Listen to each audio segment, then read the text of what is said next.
W H O کا پاکستان میں corona vaccination مہم کے بہترین انتظام کا اعتراف۔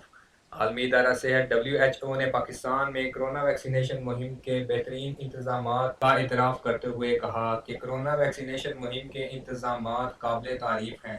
تفصیلات کے مطابق ڈبلیو ایچ او کے سربراہ ڈاکٹر نے سماجی رابطے کی ویب سائٹ ٹویٹر پر پاکستان میں کرونا ویکسینیشن کے شاندار انتظامات کا اعتراف کرتے ہوئے جاری کرونا ویکسینیشن پر بھرپور اظہار اطمینان کیا۔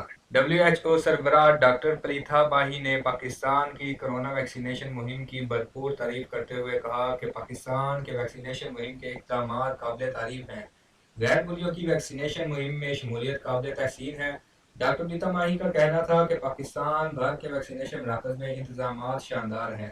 ویکسینیشن مراکز میں انتظامات کرونا ایس او پیز کے مطابق ہیں۔ خیال رہے کہ پاکستان نے آج سے 50 سے 49 عمر تک کے لوگوں کی کرونا ویکسینیشن کا آغاز کر دیا ہے۔ National command and operation centre (NCOC) نے گزشتہ ہفتے 21 اپریل سے 50 سے 49 سال کی عمر کے شہریوں کو ویکسینیشن کا فیصلہ کیا تھا کہ پاکستان کو 24 اپریل تک چین سے کووڈ-19 کی 20 لاکھ خوراکیں ملیں گی۔ ذرائع کے حوالے سے ایک نیوز ایجنسی نے اطلاع کی ہے کہ یہ ویکسین 21 اپریل سے ملک میں پہنچنا شروع ہو چکی ہے اور ان 20 لاکھ خوراکوں میں سے 15 لاکھ چین سے خریدی جائیں گی، جبکہ 5 لاکھ بطور تحفہ دی